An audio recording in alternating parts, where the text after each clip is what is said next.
कृष्णाय वासुदेवाय देवकी नंदनाय च नंदगोपकुमाराय गोविंदाय नमो नमः। हरे कृष्णा कृष्णा कृष्णा हरे हरे, हरे राम राम राम हरे हरे। ओम अज्ञानतिमिरन्धस्य ज्ञानाञ्जनशलाकया चक्षुरुन्मिलितं येन तस्मै श्रीगुरुवे नमः। नमो विष्णुपदाय कृष्णप्रेष्ठाय भूतले श्रीमते भक्तिवेदांत स्वामी के नामे नमस्ते सरस्वती गौरवाणी प्रचारणे निर्विशेष शून्यादि पाश्चात्य कारणं। जय श्री कृष्ण चैतन्य प्रभु नित्यानंद श्री अद्वैत गदाधर श्रीवासादि गौर भक्तवृंद। हरे कृष्णा कृष्णा कृष्णा हरे हरे, हरे राम राम राम हरे हरे। हरे कृष्ण।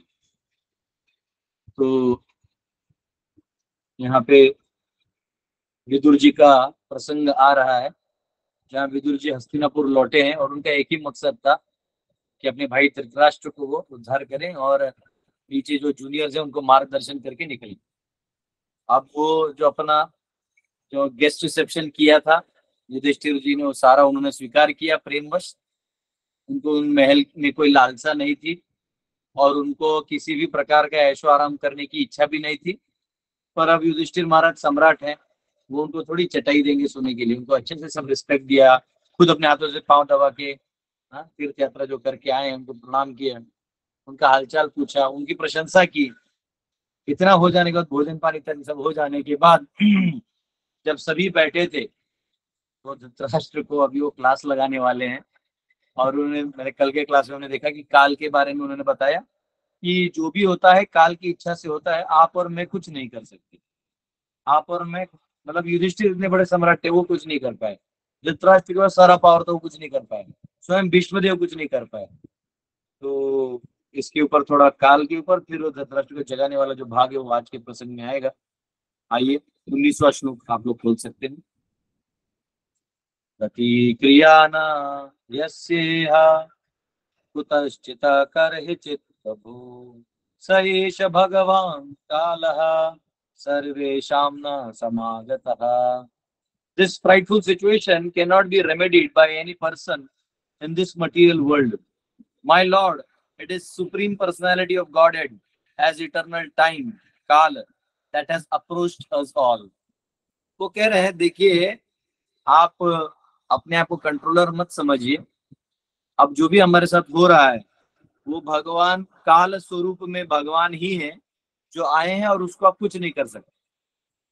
तो यहाँ पे विदुर जी ये चीज एकदम क्लियरली इसलिए कह दे रहे हैं क्योंकि धृतराष्ट्र जो है ना, वो कुछ ना कुछ उपाय मांगेगा कि कोई और उपाय बताओ ना, मतलब इसको छोड़ दो। देखिए असुरवादी लोगों का या भौतिकवादी लोगों का या स्वार्थ से देहात्म बुद्धि में जीने वाले लोगों का एक समस्या ये है कि वो आखिरी तक एक सोल्यूशन खोजते रहते हैं भगवान को छोड़ के। मतलब भगवान नहीं चाहिए, इधर कुछ बताओ। और वो खोज दे लास्ट में उनको अब सब जगह से लॉक हो गए। न दिमाग चल रहा है, न पैसा काम कर रहा है, न पॉलिटिकल पावर काम कर रहा है, न शरीर की शक्ति काम कर रही है, सब जगह से फंस गए। तो चेक एंड मेट करते हैं ना, जो चेस खेलते हैं तो चेक एंड मेट करते हैं। तो चेकमेट में फिर राजा यहाँ हिला तो मरेगा, वहां हिला तो मरेगा, सब जगह जब हार जाता है तब वो गेम खत्म हो जाता है।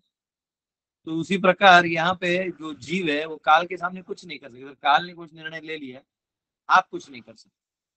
तो यहाँ पे वो कह रहे हैं कि विदुर जी इसलिए ऐसा बोल दिए हैं कि काल ही हम सबके पास आया है, अब आप कुछ नहीं कर सकते। ये उन्होंने इसलिए कहा कि धृतराष्ट्र का आदत था कि वो बार बार नए रेमेडी पूछते रहते थे, कोई नया रास्ता बताइए, कोई नया रास्ता बताइए। तो इसलिए इन्होंने क्लियर कर दिया कि ये काल है, इसको आप बदल ही नहीं सकते। कि जैसे कभी कोई पेपर आता है ना, तो हम लोग बोलते हैं कि हाँ ये जो क्वेश्चन है आपको लिखना ही है। कभी कभी हम टीचर बोलते हैं मैडम ये क्वेश्चन गलत दिख रहा है, हमको आता नहीं, और मैडम ये क्वेश्चन गलत है। मैम बोले बराबर है, बस तुम्हें नहीं है।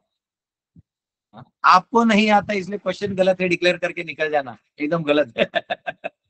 तो यहाँ पे वो कह रहे हैं he might ask Vidura to find out some remedial measure for the imminent fearful situation. जो अभी भयावह अवस्था है इसमें कोई मार्ग मांगेंगे, इसलिए विदुर जी ने पहले ही कह दिया कि ये काल का खेला है, इसमें किसी को दोषी मत बनाइए। आप किसी एक को दोषी बना सकते हैं, लेकिन किसी को दोषी बना के आप नहीं बचिएगा। तो काल को दोषी मत, किसी को दोषी मत बनाइए, काल का ये काम है। और प्रभुपाद कहते हैं कि death can not be checked by anyone, कि ये जो मृत्यु है ये किसी से कोई रोक नहीं सकता। और अगर आप रोकना भी चाहें तो हिरण्यकशिपु का उदाहरण आप देख सकते हैं कि ब्रह्मा जी से उन्होंने वर मांगा था कि मुझे अमर बनना है, तो ब्रह्मा जी बोले जब मैं खुद इस ब्रह्मलोक में कुछ साल रह के निकल जाता हूँ तो आपको क्या वरदान दो। तो बोले ठीक है, आप ऐसा वरदान दो कि ना मैं सुबह मरूंगा, ना रात मरूंगा, ना न, न, न बाहर, ना अंदर, ना ऊपर, ना नीचे, ऐसे सारी चीज मांग लिए। बोलते ठीक है तथास्तु, लेकिन वो ये नहीं जानते थे कि भगवान भगवान है। उन्होंने अपने जांग पे लेके संध्या के समय जो बीच वाला टाइम है और दरवाजे पे लेके मार दिए। हाँ? नर के रूप में मारा, ना पशु के रूप में, नरसिंह के रूप में मार दिया। तो हिरण्यकशिपु भी जब इतना ताकतवर था, इतना तपस्या करके वरदान भी प्राप्त कर लिया, उसके बावजूद भी उसके पास कोई ऑप्शन नहीं था। लास्ट में उसे भी मृत्यु का सामना करना पड़ा। तो काल के सामने कोई नहीं है। हम लोग बहुत प्लान बनाते रहते हैं, लेकिन काल के सामने हमें से कोई नहीं है। ठीक है, 20वां श्लोक। येन चैवा विपन्नोऽयं प्राणैः प्रियतमैरपि जनः सद्यो वियुज्येत किम उतान्यैर्धनादिभिः। आज इसी श्लोक का थोड़े दूसरे मूड में गा रहा हूँ। वो जब मैं मेरे मैसेज डालता हूँ ना, अगर उसमें हिंदी इंग्लिश दोनों मैसेज है ना, समझने में टाइम से आया हूँ। आज मैंने ऐसे ही थोड़ा सा न्यू मूड में श्लोक गा रहा हूँ। Whoever is under the influence of supreme Kala, eternal time, must surrender his most dear life, and what to speak of other things such as wealth, honor, children, land and home. तो ये कह रहे हैं कि जब जहां काल ने निर्णय ले लिया, देखिए कहीं कहीं आपका अपना फ्री विल हो सकता है, बहुत सारी चीजें हैं, कुछ कुछ काल घटित होती है, वो होके ही रहेंगी। तो कई बार लोग पूछते हैं सब कुछ लिखा हुआ है तो हम क्यों कुछ करें। ना ना ना ना, सब कुछ नहीं, काल भी कुछ लिखा हुआ है, वो नया बदल सकते। और आप जो बदल सकते हैं उतना एरिया आपको दिया रहता है, उधर नाचते रहो, नाच नचनिया ना नचनिया करते रहो, नाचने का काम करते रहो। तो whoever is under influence of time, जो भी काल के अंदर है, जो काल जो निर्णय ले लिया है, उन्होंने चुपचाप अपना जो है शरणागत ले लेना चाहिए। क्योंकि उनका जीवन भी खत्म होने वाला है। वो जीवन ही खत्म हो जाएगा तो ये धन दौलत, ये बच्चे, ये नाम प्रतिष्ठा, जमीन जायदाद, ये क्या आपका कुछ है ही नहीं। और यहाँ अगर आप देखेंगे तो प्रभुपाद बहुत सुंदर उदाहरण दे रहे हैं। वो उदाहरण दे रहे हैं, एक साइंटिस्ट थे, उनका नाम आप सर्च कर सकते हैं, ऑनलाइन लेंगे नहीं। वो उनको वो गए थे, बहुत बड़ा सोचे थे कि ये रिसर्च का हम बहुत कुछ करेंगे। और वो बहुत रिच थे, ऐसा नहीं कि वो गरीब थे, पहले भी बहुत रिच थे। और वो गए और उन्होंने प्लान बनाया, लेकिन लास्ट में क्या हुआ, उनका उनका उनको मार दिया गया वैसे तो यहाँ लिखे कि he was going to meet the planning commission, लेकिन लास्ट में उनको अपना जान गंवाना पड़ा। उस साइंटिस्ट का नाम बहुत लोग जानते हैं। तो जो भी क्या होता है कि देखिए, कोई भी आप रिसर्च करते हैं ना, तो आपका कॉम्पिटिटर एक होता है, वो आपको पहले मार देता है। तो यहाँ पे उनको अपना जान भी गंवाना पड़ा, और जो रिसर्च था वो गंवाना पड़ा, धन दौलत सब गंवाना पड़ा। एक बार प्राण गया सब गया। तो उसके बाद और एक उदाहरण देते हैं प्रभुपाद, पाकिस्तान और हिंदुस्तान का जब विभाजन हुआ, तो उस विभाजन के समय बहुत सारे लोगों को, बड़े बड़े बिजनेसमैन को अपना घर दार बच्चे सब गंवाना पड़ा। उनको खुद पता नहीं चला कि अब वो कहाँ है, वो कहाँ रह रहे हैं। मैं आज भी एक व्यक्ति को जानता हूँ जो लंदन से आए थे, एक बार इंडिया में आए थे, तो किसी प्रोग्राम में मैं भी मिला था उनको, मतलब डिवोटी है। बता रहे थे कि कैसे जब वो पहले इंडिया से, गुजराती फैमिली से थे, तो बिजनेस के लिए उनके फादर वहां गए थे, और कुछ तो एक रेसिज्म का प्रॉब्लम हो गया था, काला गोरा कुछ तो ऐसे इशू हो गया था, और रिसेशन भी आया था, ऐसा कुछ हो गया था। उनके पिताजी गुजर गए या क्या हो गए, माँ और बेटा दोनों अकेले थे। लिटरली उनको कुछ ऐसी चीजें बेचनी पड़ती थी जिससे उनका रोजगार गुजारा हो। तो बोले अब जाके कहाँ, इतने सालों बाद अब हम, हमारा स्टेबल घर है, ये है वो है। तो काल जब अपना काम करता है तो वो अपना ही सबक सिखा के जाता है। उस समय आप कुछ नहीं कर सकते, उस समय आपको बस स्वीकार करना है। तो ये चीज अभी विदुर जी समझा रहे हैं धृतराष्ट्र को। ये क्यों समझा रहे हैं? और विदुर जी एकदम स्ट्रेट फॉरवर्ड है, अभी वो कुछ छुपा छुपी का काम नहीं कर रहे हैं, स्ट्रेट एज इट इज, साधु साधु। अगर कोई सीधा बात करता तो लोग बोलते हैं ना साधु साधु साधु, वैसे साधु वाला काम कर रहा है। 21वां, पितृभ्रातृ सुहृद पुत्रा हतास्ते विगतम वयम आत्म च जरया ग्रस्तः परगेहम उपाससे। Your father, brother, well-wishers, and sons are all dead and passed away. You yourself have expended the major portion of your life. Your body is now overtaken by invalidity, and you are living in the home of another. हाँ, देखो वो बेइज्जती अपना भाई है बड़ा, लेकिन अब वो जाग नहीं रहा तो अब बेइज्जती पे उतर गए हैं पूरा। ये अभी मेरे को लगता है अगले 2-3 श्लोक जो है, मतलब एकदम बेइज्जती कर दे रहे हैं, क्योंकि धृतराष्ट्र का ऑप्शन ही नहीं ना। और जो ऑप्शन है, एक आखिरी चीज है शरणागति भगवान का, वो ले नहीं रहा है। देखिए हिरण्यकशिपु ईश्वर तत्व जानता था, लेकिन उसको टच नहीं किया। जीव तत्व जानता था, काल तत्व, कर्म तत्व, प्रकृति का तत्व जानता था। इन चारों में बड़ा पारंगत था, लेकिन ईश्वर प्रणिधान नहीं था, ईश्वर के प्रति शरणागत नहीं था। तो सोचो कितना बड़ा असुर बन गया। धृतराष्ट्र का भी वही प्रॉब्लम था, वो जानता था कि ये कृष्ण का काम है, कृष्ण ही सर्वे सर्वा, सब उसको महल में बोलते भी थे, भीष्मदेव ज्ञान भी दिए थे, लेकिन उल्टा खोपड़ी का वो कभी समझे ही नहीं, एकदम बिल्कुल नहीं समझे। हाँ, मराठी में बोलते ना पालत्या घड़े और पानी, उल्टे घड़े पे पानी आप भर नहीं सकते। अगर ये गिलास उल्टा कर रहे हैं, गिलास है हमने इसको उल्टा इधर कर दिया, ये गिलास है तुमने उसको उल्टा कर दिया, इसे पानी भर तो पानी जाएगा नहीं, हमको गिलास सीधा रखना पड़ेगा तब पानी जाएगा। तो वैसे ही आपको रिसीव करना है सत्य को, तो सत्य स्वीकार करना होगा। और सत्य यही है कि हम सबके ईश्वर, यानी हम सबके मालिक, कंट्रोलर, हम सबको देने वाले, खिलाने वाले, जिलाने वाले, शरीर प्रदान करके समझाने वाले सब भगवान ही हैं। लेकिन हमारा इतना द्वेष, एलर्जी है ना, कि हम अपना स्वार्थ के लिए उनके पास जाना नहीं चाहते, बस यही दिक्कत है। और जो जीव शरणागत हो जाए उसका तो उद्धार हो जाता है। तो यहाँ पे वो कह रहे हैं कि आपके पिता, देखिए विचित्र वीर्य, योर फादर यानी पितृ, फादर, आपके जो पिता थे विचित्र वीर्य, ये आप सब बच्चे थे तो आपके सामने गुजर गए, आपको याद। भ्रातृ, आपके ब्रदर, भाई यानी पांडु, ये आपके सामने गुजर गए। वेल विशर्स, जो आपके सुहृद यानी आपके जो हित चिंतक हैं, हाँ, ये सब आपके सामने चले गए। हित चिंतक कौन कौन थे? भीष्म थे, द्रोणाचार्य थे, हाँ, बड़े बड़े और भी जो व्यक्ति थे, सारे महाभारत के युद्ध में चले गए। अन्य जो राजा आपको हित चिंतन या मंथन करवा सकते थे वो भी चले गए। एंड सन्स, जो बेटे हैं, 100 के 100 बेटे सब चले गए। अब बताइए इतना सारा आपकी आंखों के सामने गया। वो होता है ना, बकरी का उदाहरण देते हैं Prabhupada on the way to Krishna book से, बहुत अच्छा उदाहरण है। वो कहते हैं जो बकरी है ना, उसको लाइन में लगा देते हैं, जहाँ कसाई काटने वाला है कसाई, वो लाइन में रहते बकरी है, सबको घास दे दिया रहता है, सब ना घास खाते हैं, उसका आंख भी ऐसा खाते रहते हैं। और सामने उसी का एक भाई जो सबसे आगे नंबर लग गया है, वो काट के उसको टांग दिए रहते हैं।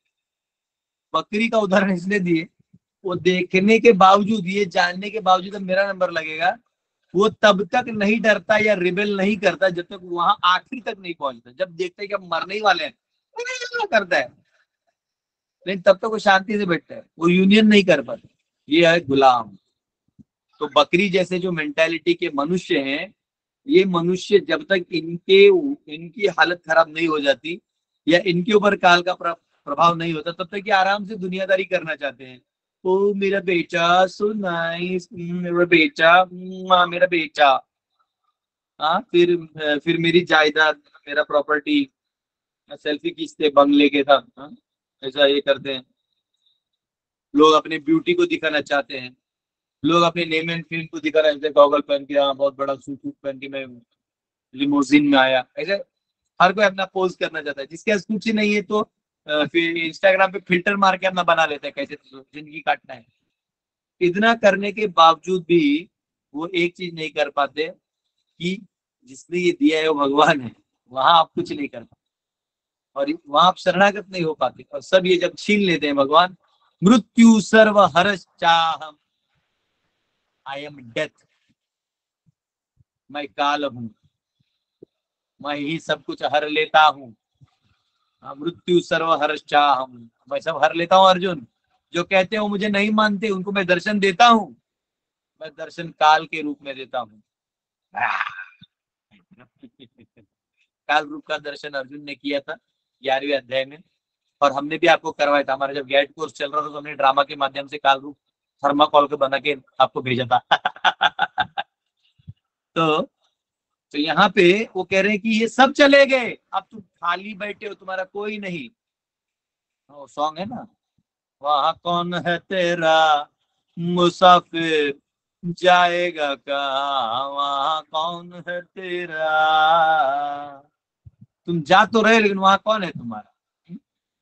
तो वो कह रहे हैं उसके अलावा you yourself have expended the major portion of your life, आपका अभी अधिकांश जीवन भी बीत चुका है। यानी एक होता है कि चलो कोई जवान है, अनुभव करना चाहता है, कुछ भोग करना चाहता है, चलो थोड़ी देर के लिए छोड़ दिया, थोड़ी देर के लिए छोड़ दिया। लेकिन अब आप बूढ़े हो गए हो, खत्म हो गया, दांत हिल रहा बच्चा, कान से कम सुनाई दे रहा है, आंख से कम दिखाई दे रहा है, प्रोसेसर भी स्लो हो गया है, कोई कुछ बोलता है तो एनालिटिकल ताकत भी कम हो गया है। हाँ अच्छा, ऐसे टाइप स्लो प्रोसेसर।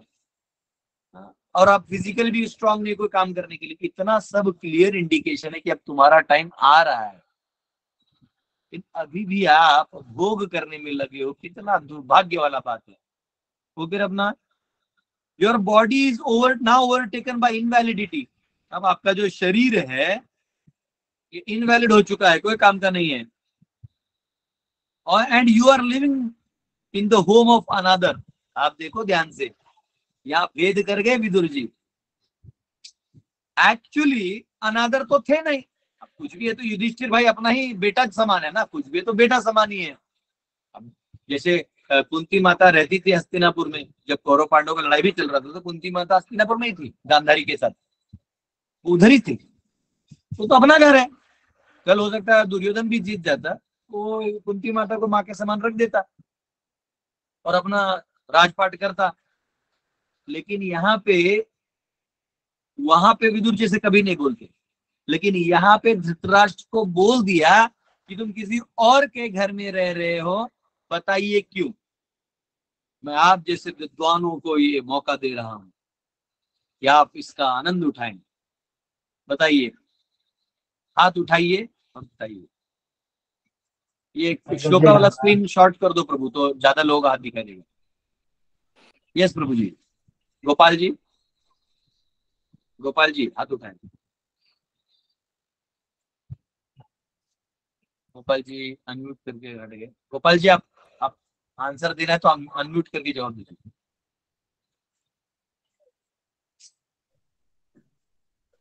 नहीं प्रभु जी, देना नहीं है। हरे कृष्ण। ठीक है, मनोज। हरे कृष्णा प्रभु, दंडवत प्रणाम प्रभु। अगर वो बोलते वैसा नहीं तो उनका ईगो हर्ट नहीं होता, उनको रियलाइज करवाना पड़ेगा कटु शब्दों से, इसके लिए। नहीं नहीं नहीं नहीं, तो क्या ये बात तो कुंती को बोलते, अगर दुर्योधन जीत जाता और कुंती वहां रहती तो ऐसा बोलते तुम किसी और के घर में रह रही हो, नहीं बोलते। उसका एक कारण है, 101 रुपए जीपे करूंगा, इंस्टेंट जीपे। सही जवाब पे। यस प्रतीक, प्रतीक जी। प्रभु जी, उन्होंने जब भगवत गीता में पूछा था मेरे पुत्र और पांडु के पुत्र, ये रीजन हो सकता है। वाह वाह, प्रतीक जी के लिए जोरदार तालियां।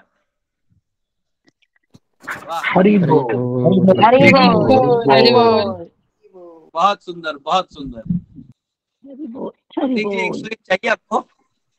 थैंक यू नहीं प्रभु जी, नहीं नहीं मांग हरे रहे, छोड़ दो, कृष्ण, पहले हरे कैंसिल कर दी। कृष्ण। बहुत सुंदर जवाब, बहुत सुंदर जवाब। देखिए, टिट फॉर टैट, आपकी सोच से ही आपको मारा जाएगा। कुंती का सोच हमेशा ये था कि ये सभी मेरे हैं, इसलिए कुंती को कभी कोई नहीं बोलेगा कि किसी और के घर में रह रही हो। लेकिन धृतराष्ट्र की ये सोच थी, इसलिए उसने संजय को पूछा, मामकः पांडवाश्चैव, मेरे और पांडु के पुत्रों में क्या चल रहा है बताओ। मेरे बोलते ही ये मेरा, वो उसका, और तो इसलिए आज तुम उसके घर में हो, ये बोल दिया विदुर जी ने। देखिए विद्वान गण होते हैं ना, और जो भक्त गण होते हैं, वो हमेशा नहीं बोलते, सुनते पूरा है, और जब बोलते हैं तो खरी खरी सुना देते हैं, जिससे आपका हृदय टूट जाएगा, जिससे आप जाग जाओगे और आपका ही कूड़ा आपके मुंह पे मार दिया है। कभी कभी होता है ना, लोग गाड़ी चलाते तो कुछ पी के फेंक देते बाहर, तो आजकल लोग जागरूक हो गए, वही कचरा उठा के उसकी गाड़ी में डाल देते। अभी स्वच्छता अभियान चल रहा है तो गाड़ी उठा के उसी में डाल देते, इसलिए लोग डरते कि नीचे मत फेंको, गाड़ी में फेंक देते आजकल लोग, बाहर नहीं फेंकते। हाँ, तो ये जो कूड़ा है अहम ममेती वाला, जनस्य मोहोयम अहम ममेती, ये जन जन का भाव है, मैं और मेरा तेरा, मेरा तेरा, इसी में लड़ाई है। हाँ, आज हिंदुस्तान पाकिस्तान अलग हो गया, उतने लोग मर भी गए, क्या सुख मिला? उधर वो भीख मांग रहा है देश, और यहाँ ये जो है ये डेमोक्रेसी का ऊपर करके एक दिन ये भी भीख मांगने पे ही लगने वाला है।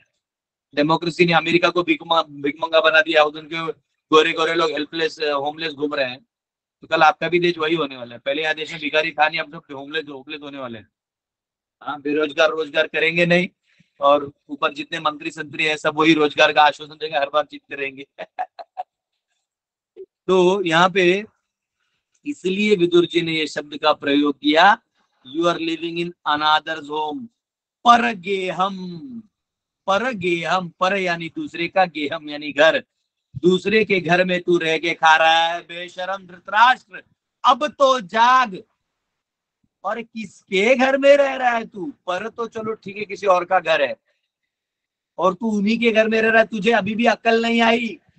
तू वहां से निकल के किसी अहरे गहरे के घर में रह जाता, झोपड़ी में, तो कुछ सम्मान तो होता तेरा, अपना आत्मसम्मान होता कि हाँ मैं किसी मुद्दे के लिए लड़ा था। तू सत्ता के भोग के लिए लड़ा था, भोग बाहर मिलेगा नहीं, तो इसके शरण में आ गया है, बेशरम। गाली मतलब गाली तो दिया नहीं है, या दिया होगा तो शायद भागवत में उसका वर्णन नहीं दिया है ना, कभी कभी होता है, लेकिन गाली देने की क्षमता होती है, ऑनलाइन में सब शब्द बन जाते हैं। वैसे हो सकते भागवत में ना दिया हो, पर है ना, और हड़का के बोला हुआ है, एकदम चाहत के, एकदम ठोक के बोला हुआ है, जगा दिया एकदम। ये ऐसा होना चाहिए प्रीचर, जब तक आप सामने उनको हिलाइएगा नहीं ना, उसके अंदर खोपड़ी में गीता का ज्ञान जाएगा नहीं एकदम। एक बार मैंने परम पूज्य भक्ति विकास महाराज जी को पूछा था, महाराज जी कभी कभी ऐसा बोला, तो बोला ऐसे ही बोलो, नहीं तो लोगों के अंदर वो डेटा जाएगा ही नहीं, आप जो बोल रहे हो वो जागेंगे नहीं, उनको हिलाना होता है। तो कह रहे हैं कि आप जो है दूसरों के घर में रह रहे हैं। अब सुनिए, इसके ऊपर और एक थप्पड़ अगले श्लोक में आने वाला है। हाँ, अंधा पुरैव बधिरो मंदः प्रज्ञा च सांप्रतम विशीर्ण दंतो मंदाग्निः सरागः कफम उद्वहन। You have been blind from your very birth. ले, तू बचपन से अंधा था,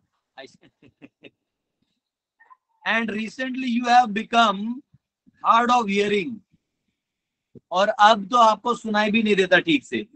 योर मेमोरी इज शॉर्टन, आपकी जो स्मरण शक्ति है वो भी कमजोर हो गई है।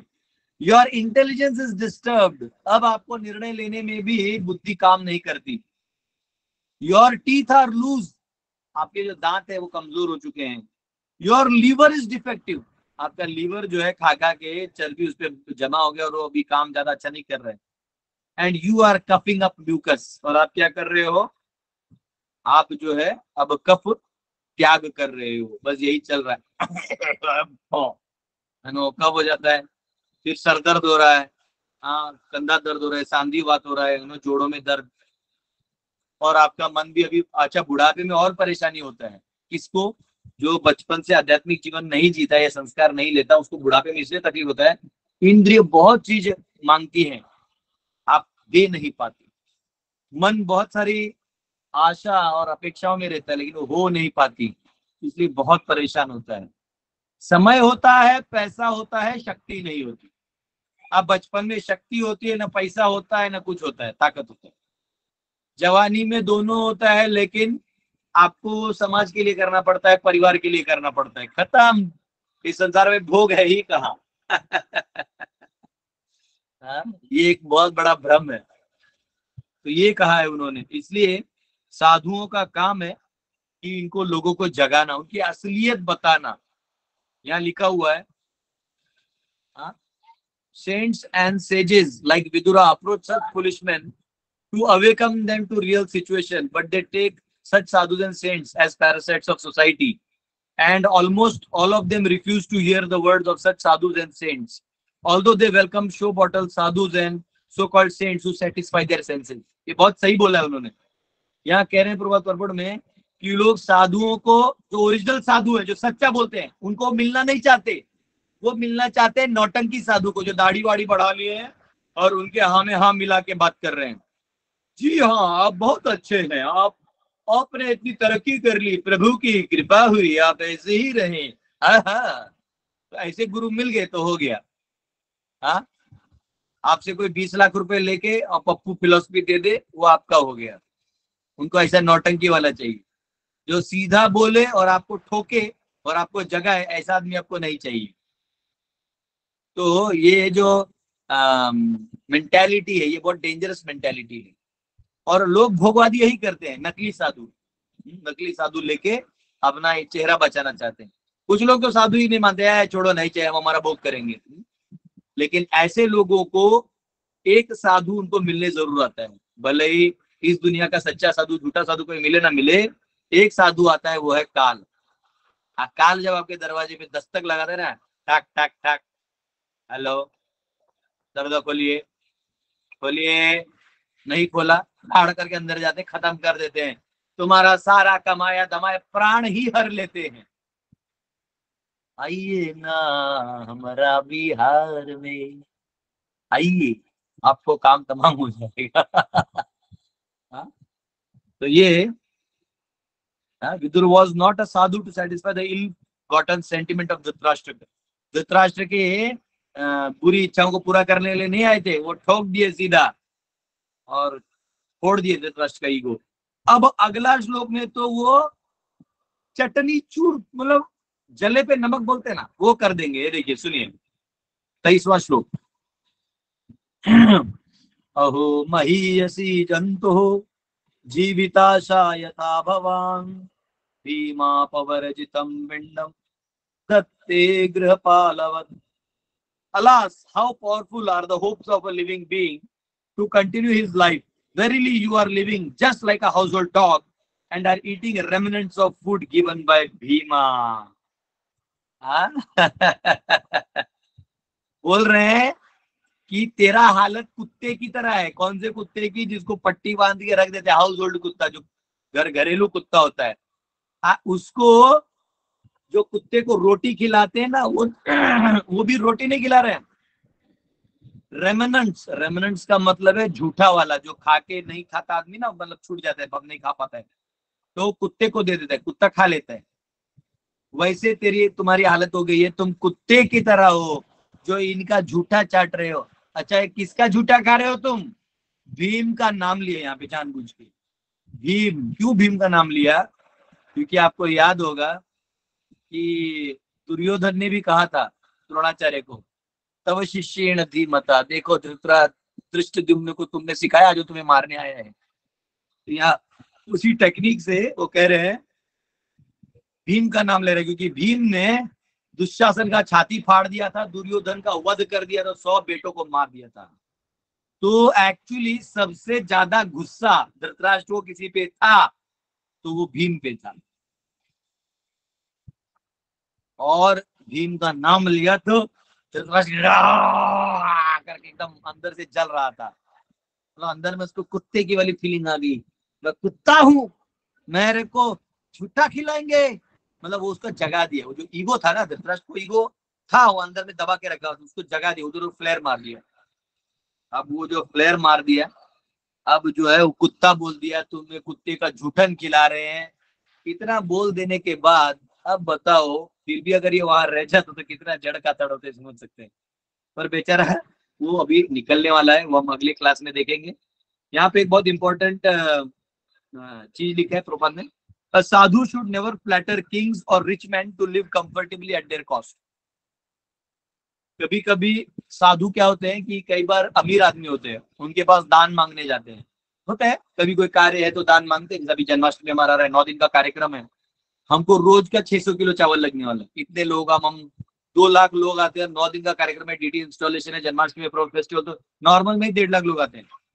अभी हमको इतना चाहिए तो नेचुरली हम हमारे ड्यूटीज हम लोग कर रहे हैं, कलेक्शन ट्राई कर रहे हैं, लोगों को मिल रहे हैं, एक एक बोरिया चावल, 2 बोरिया चावल, कुछ ये दान वो दान, पंडाल के लिए खर्चा। हाँ, और इस बार गेस्ट लोगों के लिए अलग अलग पंडाल बना रहे हैं, प्रभु जी लोगों के लिए, माता जी लोगों के लिए प्रसाद माहौल भी अलग से बना रहे हैं। तो ठीक है, सब तो जब अपना काम चल रहा है, लोग भी थोड़ा थोड़ा करके हेल्प कर रहे हैं। मराठी बोलता है थेंबे थेंबे तड़े साचे, हाँ, बूंद बूंद से घड़ा भरता है वैसा। अब इसमें क्या है, जब साधु किसी के पास जाता है तो उसको ये हमेशा याद रखना चाहिए कि वो उसको भगवान की सेवा में लगा रहे हैं, आपको लाचार की तरह कभी नहीं जाना चाहिए। और यहाँ पे क्लियर लिखा है, वन शुड नॉट फ्लैटर। हाँ, वो बोले आपको कि हाँ मेरी जय जयकारी करो, या आपको उसकी जय जयकारी नहीं करना है।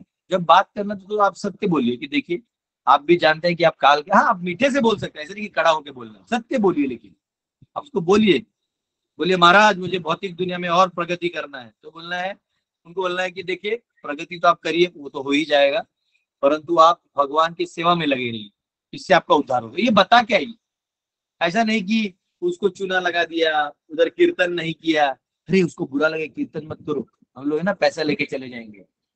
हाँ, या कभी कभी लोग क्या करते हैं कि देखते हैं कि आदमी पैसा नहीं दे रहा तो उसकी पत्नी को ग्लोरीफाई कर देते हैं।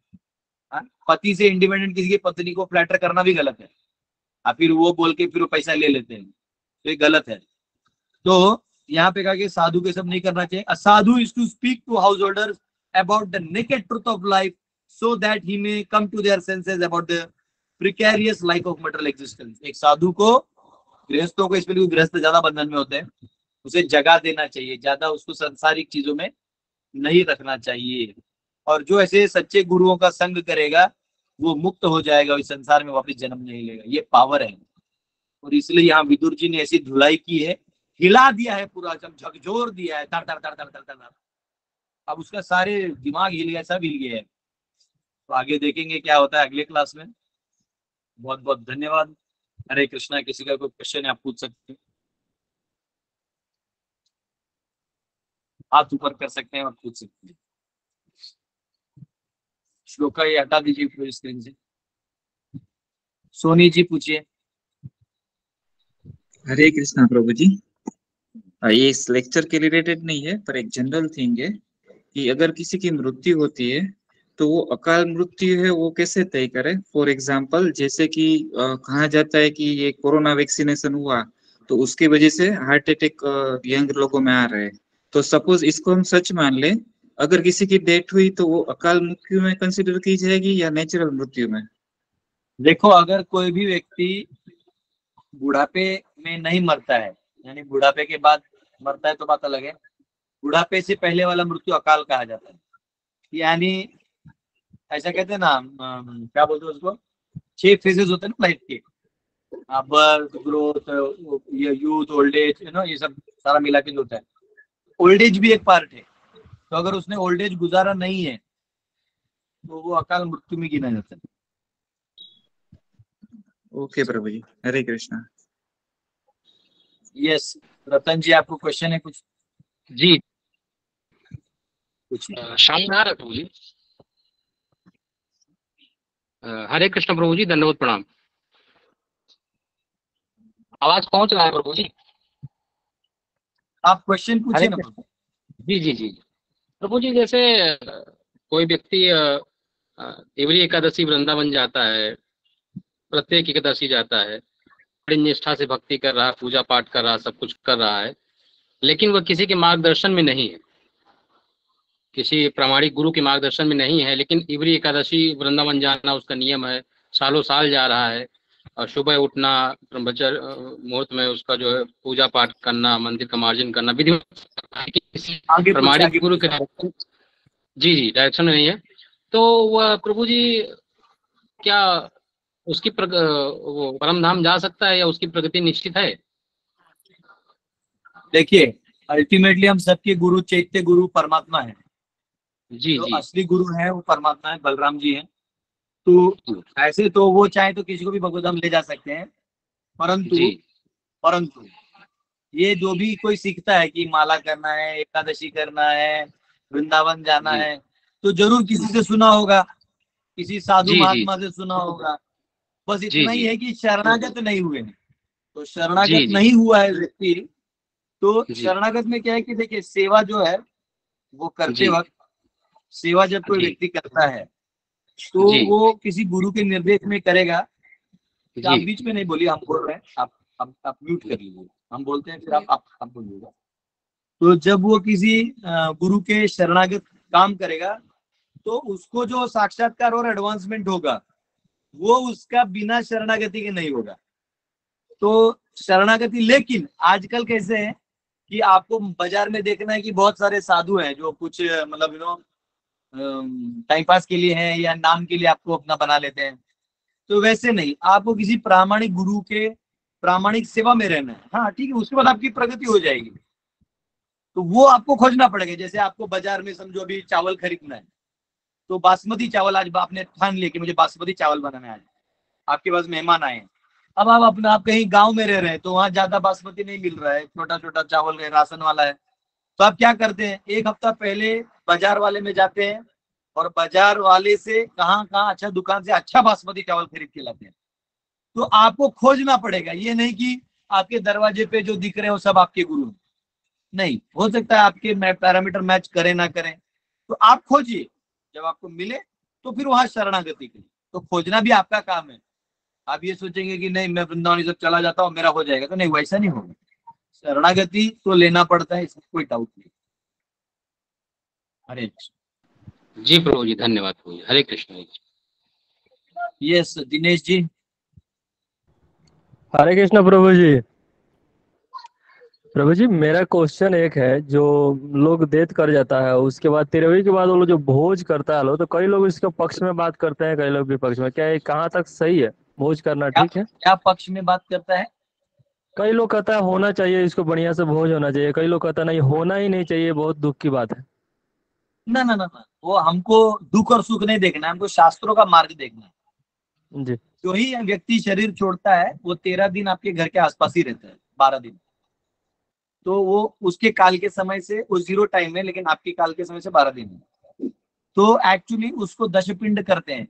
यानी आप किसी भी ब्राह्मण को बोलेंगे तो 10 दिन 10 पिंड किया जाता है, तो उसको एक एक शरीर का अवयव मिलते जाता है अगले जन्म का।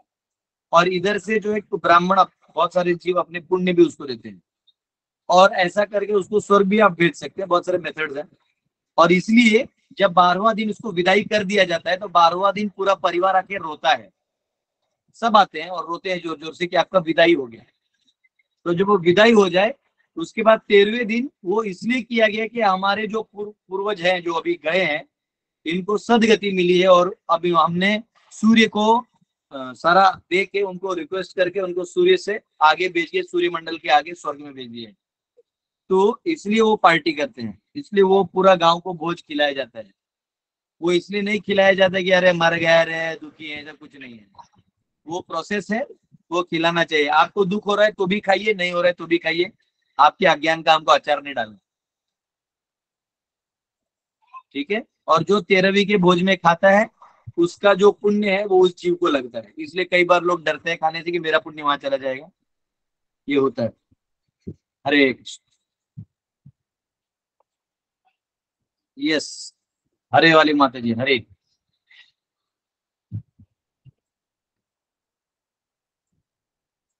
हरे कृष्णा प्रभु जी, दंड प्रणाम। बोलिए। प्रभु जी मुझे ये पूछना था कि आपने जैसे बोला कि बुढ़ापे के बाद, आज की डेट में बुढ़ापे की उम्र को क्या कौन सी गिन के चले? आज के डेट में सभी अकाल मृत्यु में मर रहे हैं। ये भूत पिशाच बन के भटक रहे हैं, इनको पिंडदान करके मुक्त करवा दो, नहीं तो ये रह जाएंगे लटकते किसी पेड़ पे। इसका यही प्रॉब्लम है आज की दुनिया में। हमने ऐसी ऐसी दवाइयां बना ली, इतने सारे आविष्कार कर दिए, और धार्मिक ज्ञान को हमने कोई जगह नहीं दिया। कौन से स्कूल कॉलेज में धर्म सिखाया जाता है, बताओ मुझे। नहीं सिखाया जाता प्रभु जी। गुरुकुल आजकल जो गुरुकुल अधर्मी है उन्होंने तो कॉन्वेंट स्कूल खोल दिया, उन्होंने मदरसे खोल दिए जिनका धर्म से कोई लेना देना ही नहीं है, धर्म शब्द जिनके ग्रंथों में ही नहीं है उन्होंने खोल दिए। और हमारे जैसे वर्णाश्रम को तोड़ने में सब लगे हुए हैं, और हम वर्णाश्रम वाले एक स्कूल खोल के घमंड पाल के बैठे हुए हैं। हाँ, एक मॉडर्न स्कूल खोल दिया और घमंड पाल रहे हैं। थर्ड क्लास लोग हैं ये। सबसे सोया हुआ जो प्रजाति वो हिंदू है। छोड़ो उसको, हम पांडव सेना में डील करेंगे, अभी नहीं। यस माता जी। हरे कृष्णा प्रभु जी, धन्यवाद प्रणाम प्रभु जी। ऐसे दो क्वेश्चन है। एक जैसे कि आप बोले कि काल सबको मतलब अपना सबक सिखाता है, तो जैसे बोले कि वो ग्रह नक्षत्र ये सब भी होते हैं, तो ये जो ज्योतिष शास्त्र है उसमें सब जैसे बोलते हैं कि ज्योतिष कल क्यों इसका रहते हैं। जवाब मैंने दिया था, कल के क्लास में दिया था। आप थे कल की क्लास में क्वेश्चन आंसर? जी जी प्रभु जी, तो वही से मतलब क्वेश्चन आया कि जो मतलब जो उपाय बताते हैं ना, जो ये पत्थर पहनना है, अंगूठी पहनना है, ये यज्ञ करना है, कर्मकांड बताते हैं, वो सब सब उन सब को पहनने से टेम्पररी रिलीफ होता है।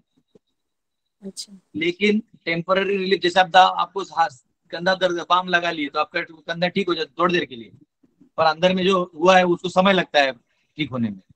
वैसे ही ये कुछ आप अपनी ये अंगूठी पहन ली तो ये ठीक हो जाएगा, पर आपको ये बिगड़ जाएगा ये वो बताता नहीं है। अच्छा भगवान आपके साथ जो दिए ना वो बेस्ट दिए हैं, लेकिन आप अपने तरह से कुछ तोड़ मोड़ करिएगा तो यहाँ वाला इफेक्ट बदल जाएगा, लेकिन यहाँ वाला आ जाएगा। इसलिए इतने अंगूठी पहनने का देखिएगा आदमी खुश नहीं रहता। अंगूठी तो बहुत पहनते हो, उसका एक काम तो हो जाता दूसरा नहीं होता। और प्रभु जी और एक कि जैसे कोई भक्ति का मतलब अनुसरण कर रहा है, लेकिन उनका घर में जैसे किसी का मृत्यु हो जाता है, तो क्या वो सूतक लगता है? जैसे नियम जो पालन ये सब करना पड़ता है सब वो सब। क्वेश्चन मैंने बहुत पहले आंसर कर दिए। आप, मेरा रिक्वेस्ट है भागवतम के जो पीछे लेक्चर है उसको आप सुनिए, सारे आंसर्स कर दिए रहते, वही आंसर बार बार बोलना पड़ता है ना। जो धर्म के शास्त्र हैं उसमें लिखा है कि आपको सूतक करना चाहिए, आप सूतक करिए। लेकिन अगर आप बहुत बड़े वैष्णव हैं, यानी आप इतना भक्ति में लगे हुए कि दिन रात आप सिर्फ प्रचार ही प्रचार कर रहे हैं, आपको ना दिन दिखाई दे रहा ना रात, तो ऐसे व्यक्ति को सूतक नहीं लगता। लेकिन जो नॉर्मल गृहस्थ जीवन जी रहे हैं और इतना काम नहीं कर रहे, थोड़ा बहुत भजन कर रहे हैं, तो क्योंकि आप सांसारिक जीवन जी रहे हैं तो आपको धर्म शास्त्रों का ढंग से भी पालन करना चाहिए। जी प्रभु जी, धन्यवाद। ओके, हरे कृष्ण। आप सबका क्वेश्चन लेने से पहले कृष्ण लाल जी हम सबको रामायण सुनाने वाले हैं, जो कल भी सुनाने वाले थे पर मैं मौका नहीं दे पाया। आज हमें कृष्ण लाल जी रामायण सुनाएंगे। हरि बोल। हाँ, आपके लिए हरे कृष्ण लाल। कृष्णा प्रभु जी, कोटि कोटि दंडवत हरे कृष्ण। प्रभु जी। आप क्या है? हाँ एकदम। बोलो सियावर रामचंद्र की जय। मंगल भवन अमंगल हारी, द्रवहुत दशरथ अजीर बिहारी। राम सिया राम जय जय राम। राम सिया राम जय जय राम। ओ हरि अनंत हरि कथा अनंता, कहि सुनहि बहुविधि सब संता। राम सिया राम जय जय राम। ओ भीड़ पड़ी में भक्त पुकारे, दूर करो प्रभु दुख हमारे।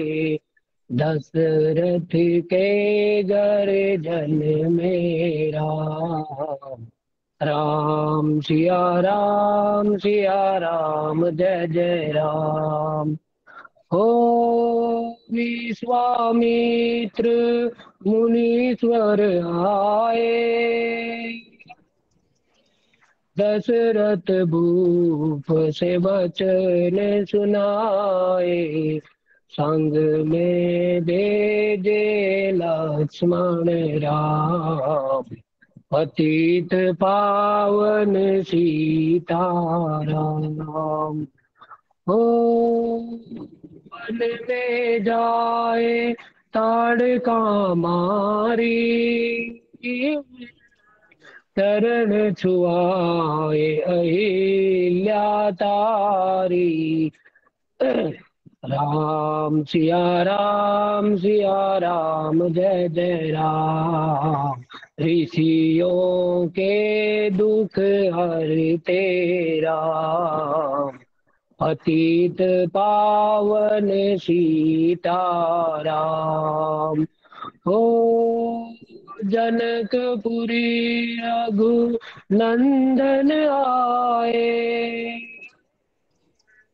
नगर वासियों ने दर्शन पाए। सीता के मन भाए राम। पतित पावन सीताराम।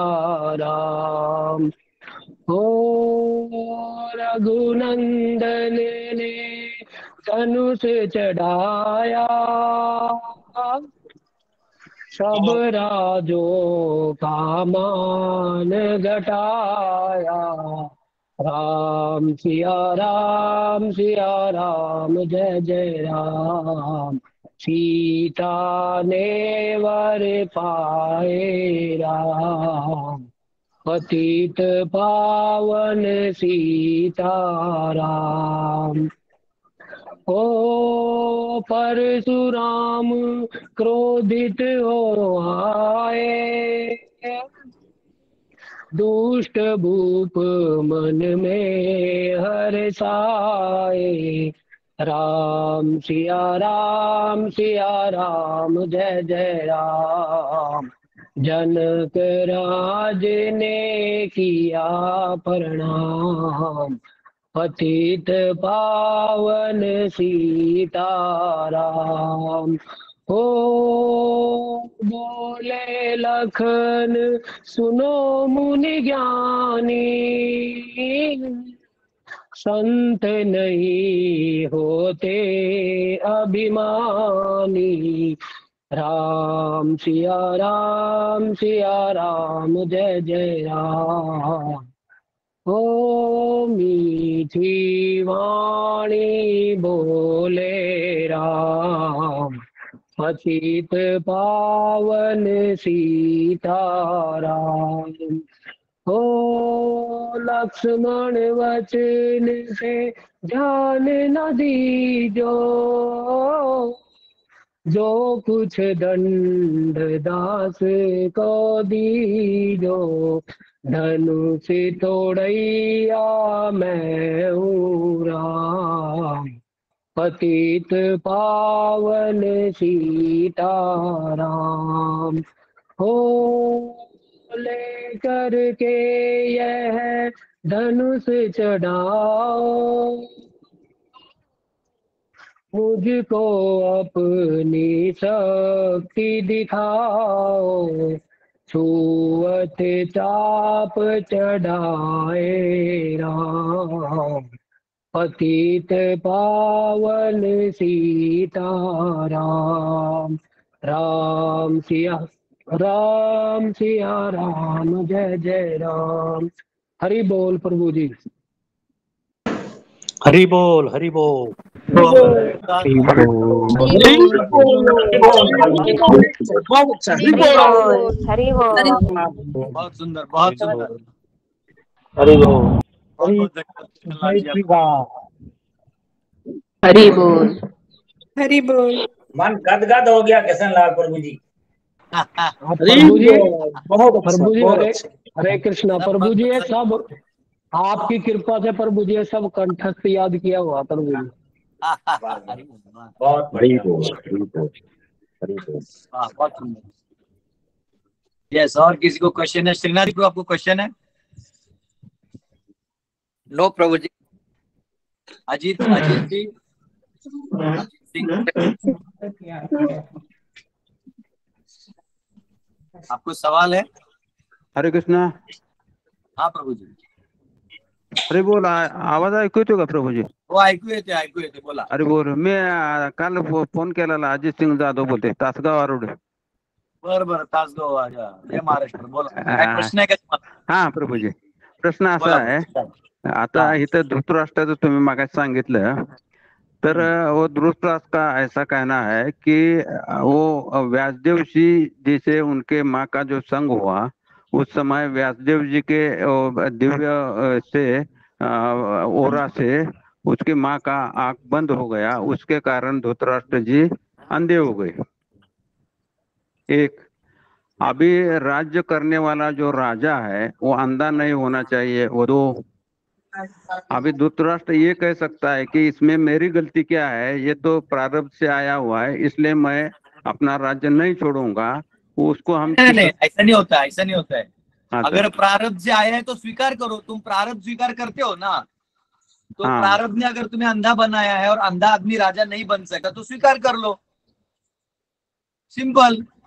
जैसे इलेक्शन होता है तो उधर डिक्लेयर होता है कि ये वाला वार्ड का सीट महिला रिजर्व है। हाँ। अब वो आदमी सरपंच बहुत बड़ा मूछ भी रहेगा तो अब जी लड़ नहीं सकता क्योंकि वो लेडीज सीट है, तो उसको अपने बीवी को देना पड़ेगा, नहीं तो उसके पार्टी के किसी महिला कार्यकर्ता को देना पड़ेगा। तो स्वीकार कर लो, जो सरकार का आदेश आता है वो स्वीकार कर लो, तो प्रारब्ध का आदेश आगे स्वीकार कर लो। अच्छा अच्छा, ठीक है प्रभु जी, हरि बोल। हमसे ना टेढ़ियाना, हम तो बचपन से बवाली है। ठीक है, ठीक है, ठीक है। और किसी का क्वेश्चन दिख नहीं रहा है? एक गीता माता जी थी, शिल्पा माता जी है, पूछिए। प्रभूजी माहिती नाही सगळ्यांना मदत होईल की नाही, पण मला नक्की होईल। आता तुम्ही हा फेस्टिवल आहे ना, तर तुम्ही जर असा अंदाज दिला की तुम्ही कॉपर पॉट्स म्हणालेला की भारतात किती पडतात, असं एक सगळ्यांना मेसेज पाठवला तर ज्यांना जसं काय हेल्प करायचे किंवा सेवा करायचे ते करू शकतील, कपड्यांना, अन्नाला, राइट राइट राइट। वो एक मैं थोड़ा अंदाज।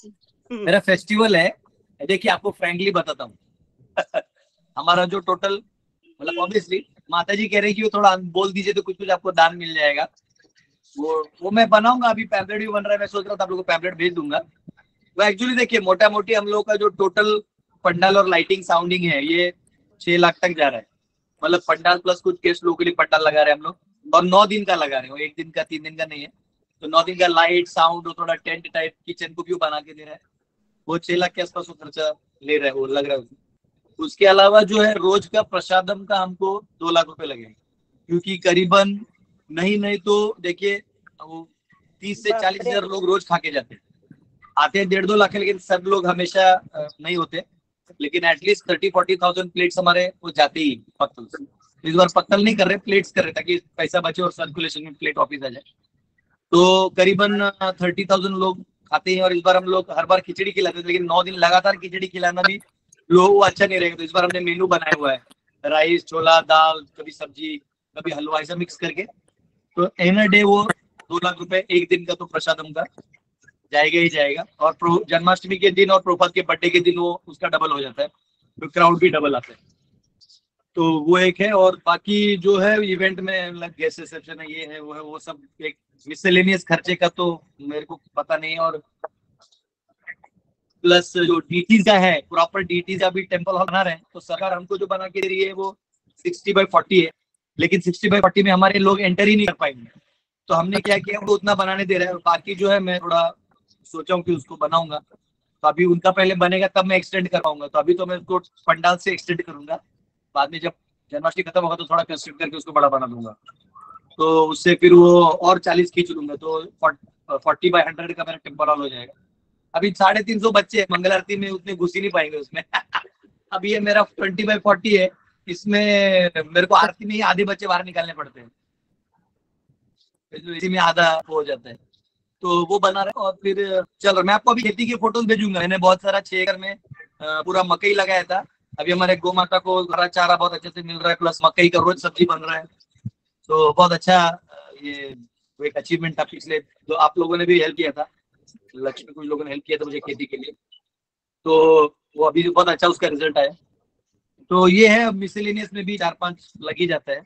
अभी क्या है वो देखते हैं। वो मैंने करुणावतार प्रभु को इस बार का इंचार्ज बनाया है, तो कृष्ण प्रभु, सुबल प्रभु और भद्रंग प्रभु पूरे टीम में है, 4 लोगों का कोर टीम बना।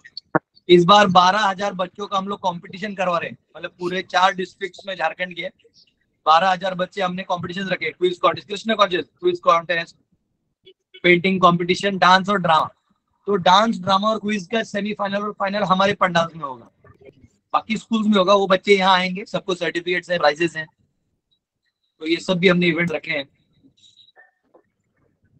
अब देखते हैं, देखिए हमने इच्छा किया और अब हमारी ये इच्छा कि हम राधा और कृष्ण को, राधा रमन जी को हमारे राजा महाराजा की तरह रखना चाहते हैं। तो अब इसके लिए जो होगा उतर गए हैं, देखते हैं। आपको भेजेंगे, कुछ समय बाद भेजेंगे। और कॉपर वेसल्स जो है ना, अब मैं नया सिस्टम बना रहा हूँ कुकिंग का। चूल्हे पे और लकड़ी पे तो खाना बन ही रहा है, पर कॉपर वेसल यूज करके मैं बच्चों को अलग अलग, मतलब 25-30 बच्चों में एक सेट ऑफ किचन होगा। तो चूल्हा तो बनाना क्या, मट्टी का वो बन जाता है, लकड़ी भी लाना कोई प्रॉब्लम उतना ही लगता है। बस वेसल्स में अलग अलग छोटे छोटे साइज दे दूंगा ताकि बच्चों को उठाने में भी आसान हो जाएगा, मांजने में भी आसान हो जाएगा। और 25-30 बच्चे अपने हाथ से, जब चाणक्य बोलते, जब आप बच्चा अपने हाथ से बना के खाता है तो वो बीमार नहीं गिरते। अभी भी आज मैंने बच्चों को और अलग अलग आइटम सिखा सकते हैं। आज मैं बच्चों को सूरन मालूम है ना, ओल बोलते हैं उसको, और सूरन बोलते हैं, और उसको मराठी में क्या बोलते हैं भूल गए। तो वो जमीन के नीचे पड़ा, हाँ सुरणच म्हणतात मराठी। सूरन क्या, उसको काट के, उसको हिंदी में ओल बोलते हैं, उसको काट के उसका पकौड़ा बनाना सिखाया मैंने बच्चों को। तो आज मैंने बनाया, देखिए आपको दिखा, तो बच्चों ने लाज में दिखा।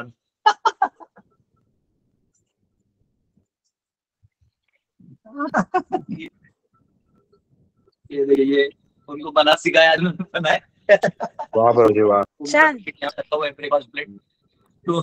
तो बच्चों को धीरे धीरे क्या कर रहे हैं, हर प्रकार के आइटम्स बनाना सिखा रहे हैं। और इसका फायदा मुझे कब होगा, जब मैं साउथ इंडिया लेके जाऊंगा 15 दिसंबर से 30 जनवरी को साउथ इंडिया जा रहे हैं। तो वो एक अलग ही टाइप का होगा, चलते चलते जाएंगे।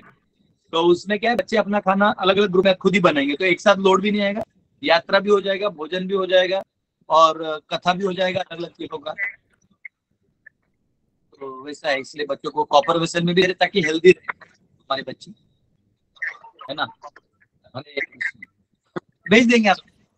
वैसे भी आप लोग भर भर के, इस बार जन्माष्टमी है, आप अपना दान तो दीजिए। अपने परिचय में कुछ 10-12 लोग हैं, उनको भी रिक्वेस्ट करिए। हमारे पास ATG है, आप अगर उस वो वाले ट्रस्ट में डालते तो हम आपको ATG दे सकते हैं, तो आप कृपया करके वो डाल सकते हैं, तो दीजिए, ताकि हम लोग भर भर के और प्रचार कर पाए। देखिए, अब 180 विलेज के प्रधानों को हम बुलाते हैं, 180 विलेजेस के प्रधान, और उनके पूरे गांव को पैम्पलेट बंटता है, उनके गांव में कीर्तन होता है, वो लोग चावल ये सब देते हैं, थोड़ा हेल्प भी करते हैं, फिजिकल भी हेल्प करते हैं। लेकिन इतने लोगों को बुला रहे हैं, और इस बार DT इंस्टॉलेशन भी है, तो बड़ा ग्रैंड फेस्टिवल है। उतने नहीं, आप सबको तो स्पेशल आमंत्रण मैं पर्सनली भेजूंगा भी, और आपको भी आना है। आप भी 31 अगस्त से लेके 8 सितंबर है, 9 दिन का फेस्टिवल है। तो इस फेस्टिवल में आप लोग, रिक्वेस्ट है, देखिए मेरे पास ज्यादा तो आपको देने के लिए नहीं है, लेकिन जो डॉर्मेट्री बनेगा उसमें आप आके रेस्ट कर सकते हैं, और नहाने धोने का जगह है। तो एक सिंपल, जैसे हम लोग रहते हैं ना गाँव में, वैसा वाला सेटअप है। इधर कोई हाई-फाई रूम में एक्सपेक्ट नहीं करिएगा। आइएगा तो अपना मन बना के आइए, बस भगवान का दर्शन करिए, प्रसाद मिलेगा, मैं मिलूंगा, भक्त मिलेंगे, और हमारा जो बाकी सब है सब आप देख सकते हैं, एंड आप लोग ब्लेसिंग्स दे सकते हैं। तो आप लोग, मेरा तो रिक्वेस्ट होगा कि हर एक आदमी 10-10 आदमी को जोड़े। अभी कल सिर्फ हमको 2000 लीटर का टंकी लगाना था, तो वो हमने एक ड्यूटी को दे दिया, उसने कर दिया। तो ऐसे धीरे धीरे आप लोग हेल्प करेंगे तो we can do things in a way की। अब इस बार मेरे पास भी 350 बच्चे हैं। अगले साल मैं 100 लड़कियों का गुरुकुल बना रहा हूँ, उसमें उनके रूम्स भी अलग बना रहा हूँ, लड़कों की तरह नहीं है, सेफ एंड सिक्योर रहेगा उनका, और वो बना रहा हूँ। उसके अलावा 300 बच्चों का अलग से मैं एकोमोडेशन बना रहा हूँ। तो ये सब एडवांसमेंट चलते रहेगा। देखिए, गदाधर रुकने वाला है नहीं। मैं जब तक 10,108 गुरुकुल खोल ना दूं तब तक मैं चुप बैठने वाला हूँ नहीं। आप अपना जितना धन कमा रहे हैं ना, उसमें अपने लिए जितना खाना पीना खाना है रख लीजिए, बाकी आप मेरे पास डाल दीजिए, डंप कर दीजिए मेरे पास। और भरोसा करिए, मैं ऐसा आदमी हूँ कि मैं 1 रुपया भी अपने लिए नहीं यूज करता। मैं जेन्युइनली बता रहा हूँ, मैं जब बीमार गिरता हूँ तो मैं सरकारी हॉस्पिटल में जाके इलाज कर लेता हूँ, सस्ता वाला। Don't worry, your money is directly going to Krishna service. तो आप हैप्पीली जोड़िए, 10-12 लोगों को जोड़िए। देखिए, मेरे को अमीर नहीं बनना है, पर जितना धन है उससे हम जरूर उसको सेवा में लगा सकते हैं, ठीक है ना। हरे कृष्णा माता जी मेरे मुंह से सब बुलवा लिए, भाग गई, ठीक है। हरे कृष्णा। बहुत अच्छा प्रभु जी, बहुत अच्छा, बहुत अच्छा। होगा अच्छा ही। लक्ष्मी नारायण प्रभु मेरे शिक्षा गुरु भी इधर आए हुए हैं। वाह, हरे कृष्णा। हरे कृष्णा प्रभु जी, दंडोत प्रणाम। ये हमारे लक्ष्मी नारायण प्रभु हैं, मेरे शिक्षा गुरु है। जब हम नए नए डिवोटी बने तो तभी से प्रभु जी ने हमको ट्रेनिंग दिया, अलग अलग जगह हमको, इनके साथ मैंने सेवा की है। आपको याद है मैंने दिंडी के बहुत सारे अनुभव बनाए थे कि कैसे हमें सेवा करने का, सब लक्ष्मण प्रभु के गाइडेंस में करने का मौका मिलता था। और प्रभु जी बहुत